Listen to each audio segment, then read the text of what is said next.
Hello students, welcome to my channel learning twist with Shalini ma'am. तो हमने शुरू कर रखी है क्लास 10th की सीरीज बायोलॉजी की।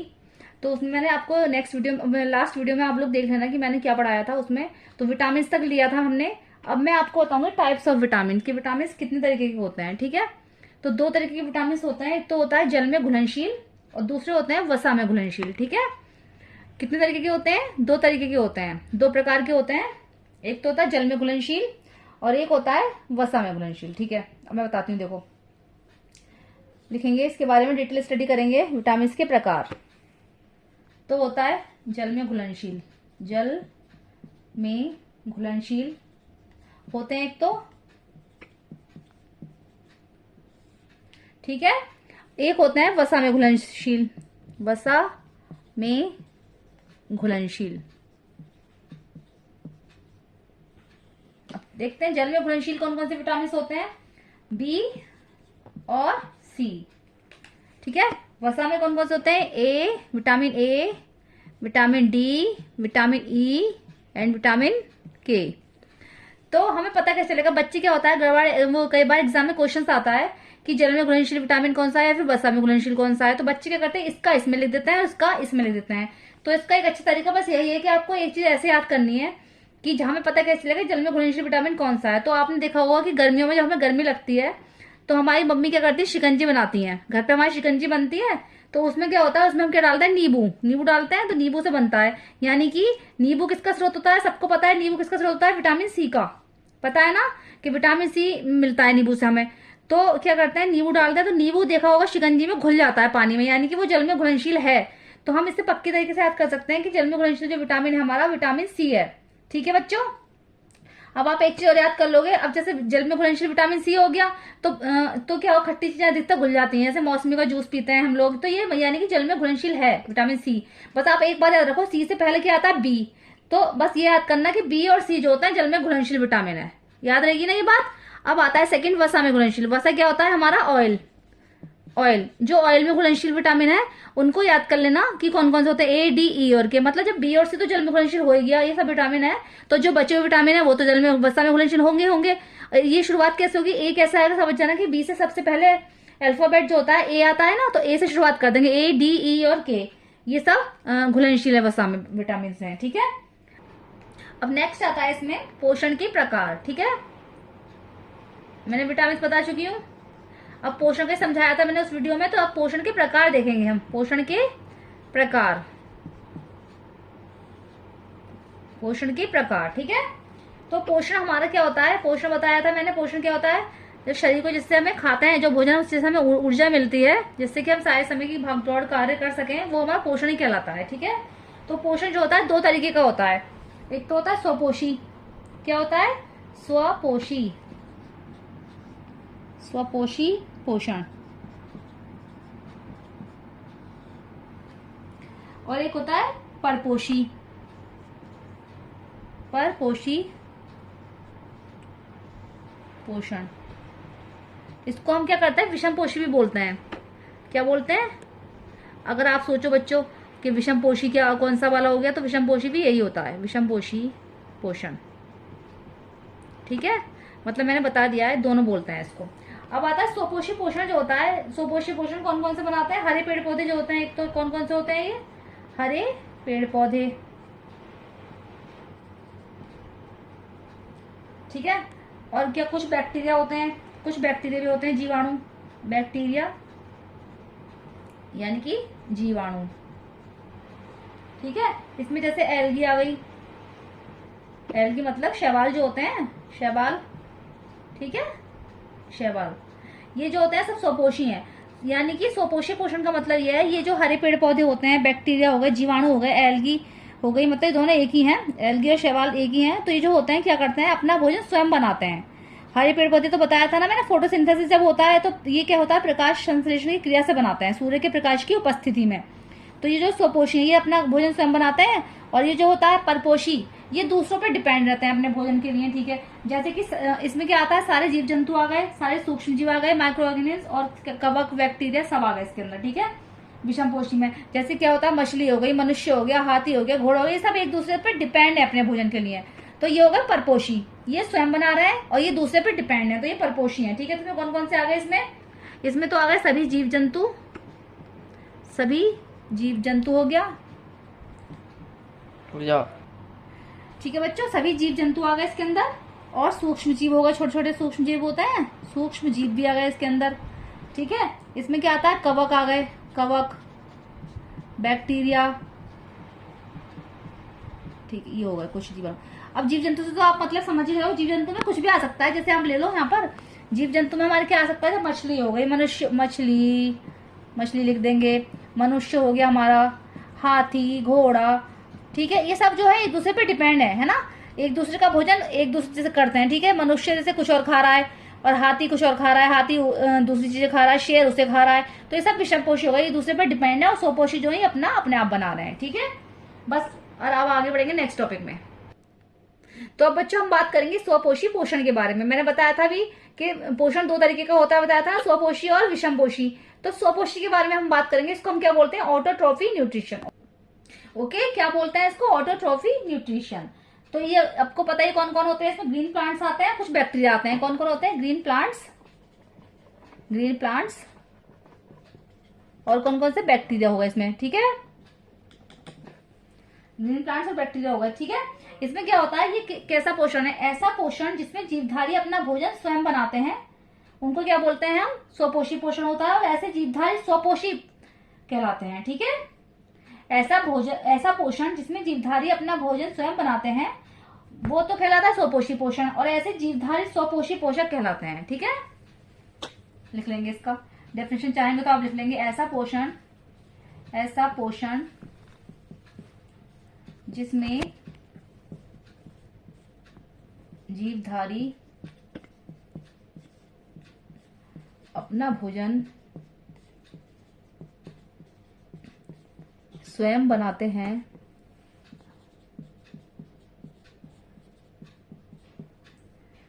है स्वपोषी पोषण कहलाता है, पोषण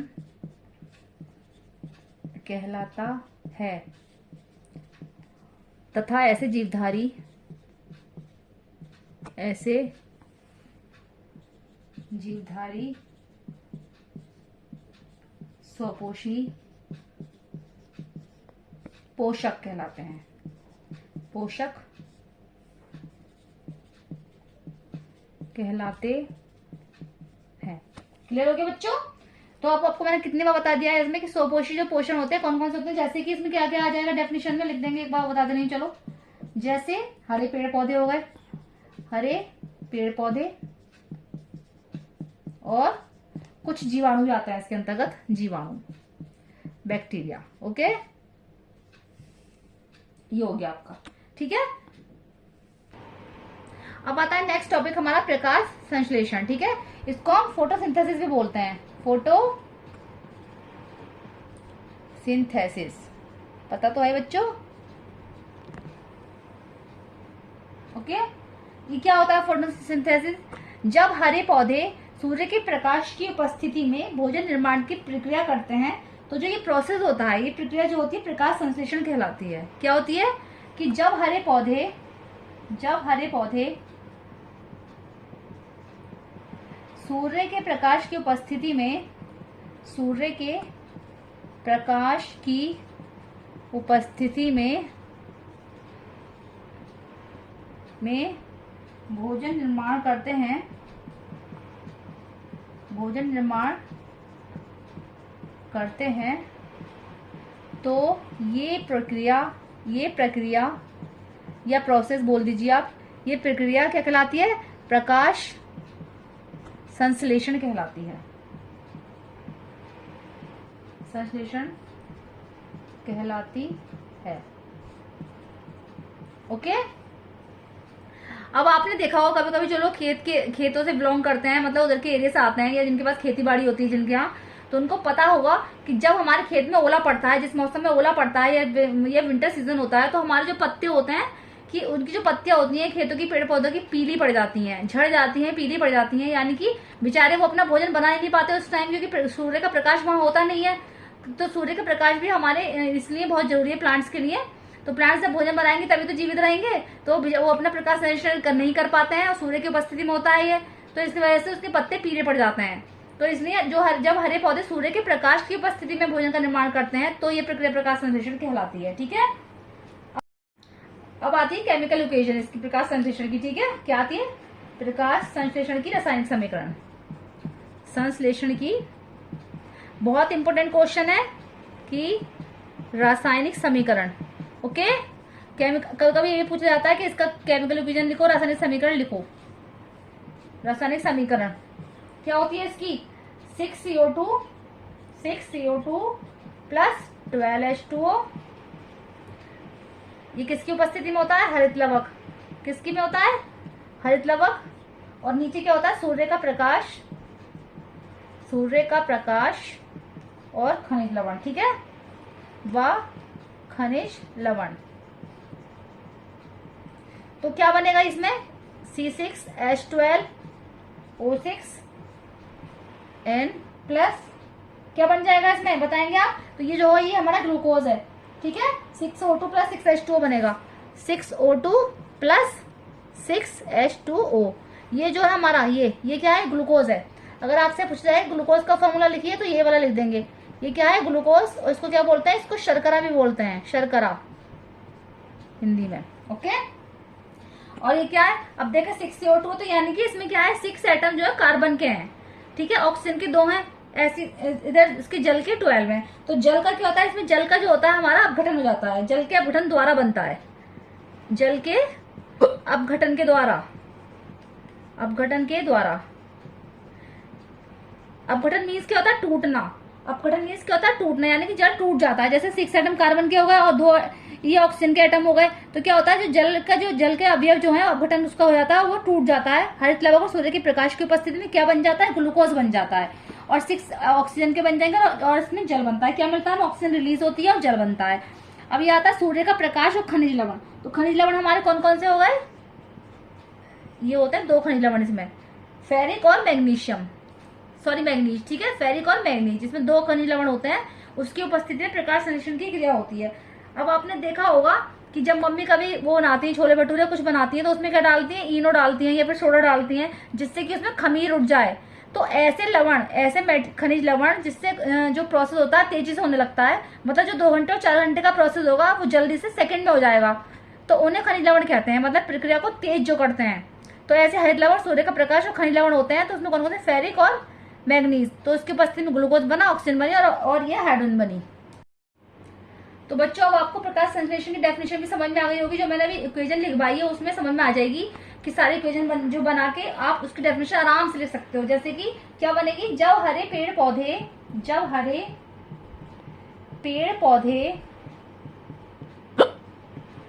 वायुमंडल से CO2 लेते हैं। ठीक है, वायुमंडल से CO2 लेते हैं और क्या करेंगे? सॉइल से, सॉइल यानी मिट्टी, सॉइल मृदा से जल ले रहे हैं। कहाँ से लेते हैं? वही पेड़ पौधे जल मिट्टी से लेते हैं ना, मृदा से जल ले रहे हैं, जल। व खनिज लवण ले रहे हैं, खनिज लवण लेकर सूर्य के प्रकाश की उपस्थिति में, सूर्य के प्रकाश की उपस्थिति में क्या होता है? हरित लवक होता है उसमें, क्लोरोफिल, यानी कि हरित लवक। और क्या होता है? खनिज लवण भी होते हैं। हरित लवक व खनिज लवण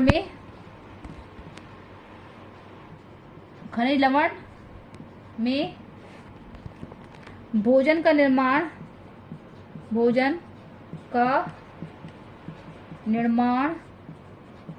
करते हैं, जिसके फलस्वरूप क्या बनता है? एक तो ग्लूकोज बना था हमने उधर, है ना, ग्लूकोज, ऑक्सीजन व H2O का निर्माण होता है, H2O का निर्माण होता है। ओके, ये जो प्रोसेस है हमारा इसका, इसमें पता है क्या? हरित लवक होता है, इसमें हरित लवक होता है ना, इसलिए तो वो प्रकाश संश्लेषण करते हैं हरे पौधे। अब जैसे क्या होता है, हम लोग नहीं कर सकते ऐसा, क्योंकि हमारे अंदर थोड़ी ना हरित लवक है। अगर हमारे अंदर भी होता तो क्या होता? हम सब हरे हरे नजर आते, ठीक है, और हम अपना ये काम ये स्वयं कर सकते थे, तो फिर हम विषमपोषी कैटेगरी में नहीं होते, हम स्वपोषी कैटेगरी में आ जाते। तो अभी हम विषमपोषी हैं, तो इनके अंदर हरित लवण होता है प्लांट्स में, जिससे प्रकाश संश्लेषण करते हैं, और इसके फलस्वरूप क्या बनता है, ग्लूकोज बनना, ऑक्सीजन बनी और जल बना, ऑक्सीजन रिलीज हुई, जल का निर्माण बंद होता है। ठीक है, निर्माण सॉरी बनता है नहीं, निर्माण होता है, निर्माण होता है। तो बच्चों अब जो आता है नेक्स्ट टॉपिक वो आता है प्रकाश संश्लेषण के घटक। घटक कौन कौन से हैं इसके, तो अभी मैंने बताया था, सबको समझ में आ गया होगा। फोटोसिंथेसिस जो होता है, प्रकाश संश्लेषण क्या वो है प्रोसेस, तो मैं सबको डिटेल में बता ही चुकी हूँ। तो छोटे छोटे क्वेश्चन बनेंगे इससे। तो घटक बताए जाते हैं कौन कौन से होते हैं। तो सबसे पहले आता है कि सबसे मेन जो होता है वो हमारा क्या होता है, सूर्य का प्रकाश। सूर्य का प्रकाश मेन जो होता है, सूर्य का प्रकाश होता है, पता ही सबको। फिर CO2 होती है ना, CO2, H2O, ये सब घटक ही तो है इसके, ये सभी कार्य करते हैं ना साथ साथ। H2O और हरित लवक। हरित लवक तो पता ही क्लोरोफिल होता है, हरित लवक। और क्या होता है, खनिज लवण। लास्ट में जो आता है वो हमारा खनिज लवण आता है, खनिज लवण। ठीक है, अब देखेंगे किसका क्या क्या कार्य है। ओके, तो प्रकाश संश्लेषण, सूर्य का प्रकाश जो होता है क्या, उसका क्या है कि सूर्य का प्रकाश जो होता है प्रकाशीय ऊर्जा होती है, तो प्रकाशीय ऊर्जा को रासायनिक ऊर्जा में बदल देता है। प्रकाश संश्लेषण की जो क्रिया है, ठीक है, क्या होता है, प्रकाशीय ऊर्जा को, प्रकाशीय ऊर्जा को रासायनिक ऊर्जा, रासायनिक ऊर्जा में परिवर्तित करता है, करता है। ओके, ये हो गया। CO2 का पता है, CO2 से क्या बनता है, ग्लूकोज बनता है, ग्लूकोज उधर निकलता है, लास्ट में केमिकल रिएक्शन होती है, ग्लूकोज मीन्स शर्करा, ये ऐसे है ना। H2O लास्ट में क्या होता है, ऑक्सीजन रिलीज होती है, पता ही है। हरित लवक जो होता है, हरित लवक का कार्य क्या है, क्लोरोफिल का कार्य क्या है, प्रकाश को अवशोषित करता, प्रकाश को, प्रकाश को अवशोषित करना, अवशोषित, क्योंकि हरे प्लांट्स जो होते हैं, ग्रीन प्लांट्स में क्या होता है, हरित लवक पाया जाता है, प्रकाश को अवशोषित करना, इसीलिए वो अपना भोज्य पदार्थ बना लेते हैं। हमारे अंदर हरित लवक नहीं होता है, पता है ये सबको, अभी मैंने बताया था लास्ट वीडियो में कि लास्ट टॉपिक में हरित लवक नहीं होता हमारे अंदर, नहीं तो हम भी सब हरे हरे होते, बस प्लांट्स में होता है। तो प्लांट्स के लिए अपना खाना अपने आप बनाते हैं ये, ठीक है। हम लोग सब एक दूसरे के ऊपर डिपेंड है, इसलिए हम जो है कौन सी कैटेगरी में आते हैं, विषमपोषी कैटेगरी में आते हैं, परपोषी वाली में, नहीं तो फिर हम सब भी स्वपोषी कैटेगरी में चले जाते हैं प्लांट्स के साथ में, ठीक है। अब बताए खनिज लवण। खनिज लवण का मेन है कि खनिज लवण होते क्या, हमें बताया था उस टाइम के अंडरग्राउंड वाटर से जो निकलते हैं खनिज लवण, तो ये क्या करते हैं, इनका कार्य क्या है, इनका कार्य है रासायनिक समीकरण की वृद्धि दर को बढ़ाते हैं। क्या कार्य है, रासायनिक समीकरण जो होती है, समीकरण की वृद्धि दर को बढ़ाना। कौन कौन से खनिज लवण बताए थे मैंने, एक तो मैंने बताया था फेरिक होता है इसमें, और एक होता है मैग्नीज, ठीक है, दो होते हैं। तो जैसे मैंने बताया था कि अगर हमारी मम्मी घर पे कुछ बना रही है, छोले भटूरे या कुछ भी बना रही है, तो ईस्ट खमीर अगर हम उठाते हैं, तो खमीर उठाने के लिए उसमें क्या डालते हैं, इनो डालते हैं, ठीक है, या दही डालते हैं। तो जो ये सब केमिकल रिएक्शन है सारी, अगर नॉर्मल बनाएंगे तो टाइम लगेगा, या तो फिर हम कहेंगे पूरी रात भिगोएंगे उसको तो सुबह तक जाके बनाएंगे। लेकिन इसका कार्य क्या है, जब हम ये चीजें डाल लेते हैं, खनिज लवण डाल देते हैं, इनो वगैरह सब खनिज लवण है, जब हम ये खनिज लवण डाल देते हैं तो प्रोसेस जल्दी होने लगता है, रासायनिक समीकरण की वृद्धि दर को बढ़ाता है ये खनिज लवण जो होते हैं। तो ठीक है, जैसे हमारे 2 से 4 घंटे काम होगा, सेकंडों में हो जाता है ऐसे डालते ही, ठीक है। तो ये हो गए हमारे खनिज लवण। तो बच्चों अब बात करेंगे प्रकाशीय संश्लेषण की विशेषताएं क्या क्या है, ठीक है, मतलब क्या क्या, सॉरी प्रकाश है, प्रकाशीय नहीं है, प्रकाश संश्लेषण की, ठीक है, ये क्या क्या विशेषता है, ठीक है। प्रकाश संश्लेषण क्या क्या, ये सारा जो टॉपिक चल रहा है हमारा प्रकाश संश्लेषण ही चल रहा है। मैंने इसके बारे में सारे क्वेश्चंस आपको बता दिए हैं और सारी डिटेल स्टडी करा दी है, अभी और भी आएगी आगे स्टडी। तो जैसे जैसे चैप्टर आता जाएगा थोड़ा थोड़ा टफ होता चला जाएगा, ठीक है। तो उसमें आप क्या होता है, बोरिंग नहीं होता है। अगर शुरू में एकदम से बोरिंग चैप्टर करा दो, टफ करा तो बच्चे सोचते हैं बोरिंग करा दिया, तो इसलिए शुरू में इजी लेके चले थे, अब लास्ट में धीरे धीरे करके आपको चैप्टर समझ में आने लगेगा, ठीक है। तो क्या क्या विशेषताएं, नंबर 1 सबसे पहले बताया था पीछे ही, प्रकाशीय ऊर्जा का रासायनिक ऊर्जा में परिवर्तन, प्रकाशीय ऊर्जा का रासायनिक ऊर्जा में परिवर्तन करता है। एक तो ये प्रकाश संश्लेषण, ठीक है। रासायनिक ऊर्जा में परिवर्तन, फर्स्ट इसका विशेषता यही है, मतलब उसी से बन जाएंगे क्वेश्चन इसके, उसमें से लगा देंगे। सेकंड नंबर बनता है, क्या होता है, जल का अपघटन होता है, बताया था मैंने, उसमें जल का अपघटन भी होता है। जल का अपघटन का मतलब है जल जो होता है वो अपने अवयवों में टूट जाता है, अपघटन, ठीक है। थर्ड पॉइंट आता है इसका ऑक्सीजन का निर्माण, ठीक है।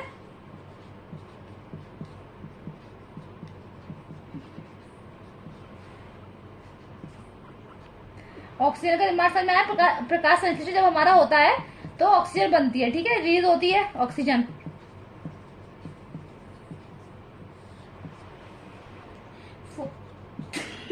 फोर्थ आता है हमारा शर्करा का निर्माण। शर्करा क्या होता है, ग्लूकोज, ठीक है। शर्करा का निर्माण ग्लूकोज, ओके, ग्लूकोज का। फोर्थ आता है शर्करा, फोर्थ आता है शर्करा का, फोर्थ पॉइंट आता है इसका शर्करा का निर्माण। चलो 3, 2, 1। फोर्थ पॉइंट है इसका शर्करा का निर्माण, ठीक है। तो शर्करा मैंने बताई थी क्या, ग्लूकोज, ग्लूकोज बोलते हैं शर्करा को, हिंदी में शर्करा है वो, का निर्माण, ओके। तो ग्लूकोज का फॉर्मूला मैंने बताया था क्या होता है, C6H12O6, ठीक है, ये होता है। तो शर्करा का निर्माण भी होता है प्रकाश संश्लेषण के अंदर। मैंने बताया था रिएक्शन जो देखी थी हमने, केमिकल रिएक्शन, उसमें सब चीजें थी हैं कि इसमें क्या होता है, पहले तो प्रकाशीय ऊर्जा का रासायनिक ऊर्जा में परिवर्तन होता है। जल का अपघटन होता है। अपघटन का मतलब क्या होता है कि जल जो होता है अपने अवयवों में टूट जाता है। अपघटन मीन्स टूटना। ऑक्सीजन का निर्माण होता है प्रकाश संश्लेषण के द्वारा, ठीक है। और शर्करा ग्लूकोज का निर्माण होता है। तो ग्लूकोज का फॉर्मूला बता दिया है मैंने, क्या होता है, C6H12O6। अगर आ जाए तो आप इसको लिख सकते हो, ओके, ये। और क्या होता है कि जो होता है जल का वाष्प, फिफ्थ पॉइंट जो है इसका, जल का वाष्प के रूप में उत्सर्जन। मतलब क्या होता है, जल डायरेक्ट नहीं निकलता है, वाष्प बन के उड़ जाता है। वाष्प के रूप में उत्सर्जन यानी स्टीम के रूप में उत्सर्जन, जल का वाष्प के रूप में उत्सर्जन, ठीक है। ऐसे जैसे बताया ना मैं, 6H2 बनेगा, ये निकलता है लास्ट में। तो ये प्रकाश संश्लेषण की सारी विशेषताएं हैं। अब आपको ये टॉपिक समझ में आ गया होगा अच्छे से। इसमें मुझे नहीं लगता प्रकाश संश्लेषण से संबंधित कोई क्वेश्चन रह गया होगा। जो रह रहे हैं वो आगे हम नेक्स्ट लेक्चर में डिस्कस कर लेंगे। तो यही था आज का टॉपिक। कैसा लगा मेरी वीडियो जरूर बताइएगा कैसा, और आप मेरे चैनल पर नए हैं तो उसको सब्सक्राइब कीजिएगा। मिलते हैं नेक्स्ट वीडियो में, तब तक के लिए थैंक यू।